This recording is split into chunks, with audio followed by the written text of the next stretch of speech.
Hey guys, welcome back to World Mechanics. Thank you guys for watching and subscribing to the channel. Today will be super helpful video guys to any of you that have a BMW guys Z4 and you need to remove or replace the crankshaft pulley guys, also known as harmonic bouncer. Stay with us, we'll explain everything from start to finish guys.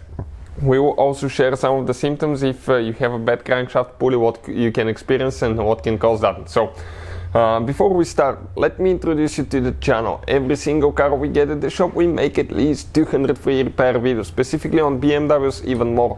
Why we do that? Because our mission in the shop is to save you as much money as we can. All we need in return, please subscribe to the channel and like the video guys, so we can keep providing that free information.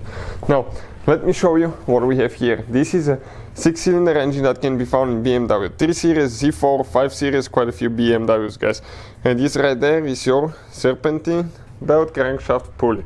So if okay, as you can see, we have the front end removed. You don't need to do any of that guys. You can remove it pretty easy without removing the front end radiators and radiator fan on your BMW Z4. However guys, if you have the fan on, what I would recommend, disconnect the car battery, because if the fan turns on for some reason, it can catch your fingers, cut them off, so that's very bad guys. Number two, when you disconnect the car battery, it really matters which terminal you disconnect first, positive or negative. And if you don't do it the correct way, you can cause damage to the electrical system, engine computers, airbag computers, multiple things guys. And actually that happened to us in the past and it cost us about $1,000. So if you want to see that, we have the video in the description of the video below guys that explains how to properly disconnect car battery. Number two, we guys have, okay, we have 3 channels as you know, but you can find very helpful information how to diagnose engine codes and your vehicle guys on that channel, Electrical Car Repair Live, so please check it out and subscribe. The crankshaft pulley guys, depending on your Z4 model that you have, okay, you may have different serpentine belt route, but that really doesn't matter.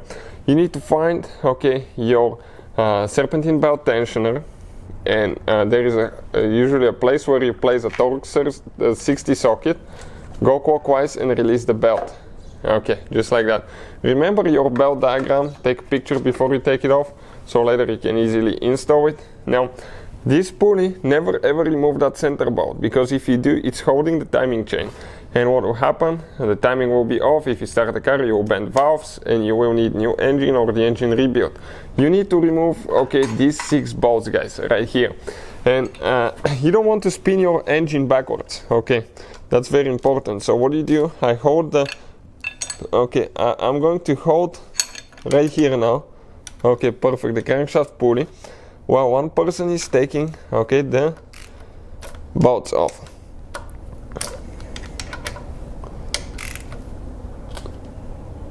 Okay, 2 more.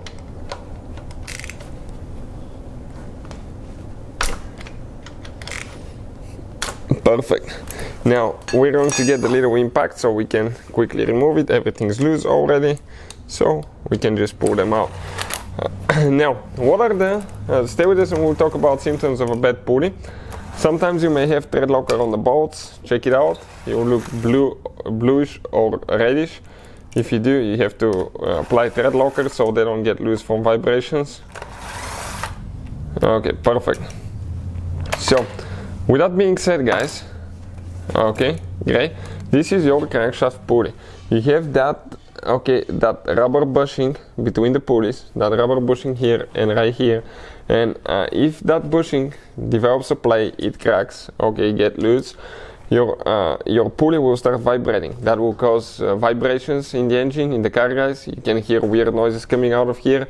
Your belt may get destroyed, or it can start coming off, and it can actually get stuck in the right here in the crankshaft seal and cause a leak. And we have a leak on the crankshaft seal that we'll have a video guys how to fix that as well, which is not too complicated. If you get to that point, it's actually very simple. There is a special tool that gets in and removes it, and we'll have a video about that. So practically that's how you remove it. If you want to see the torque specs for the bolt, we'll have the video coming very soon that explains the torque specs. We're going to check and we'll share with you.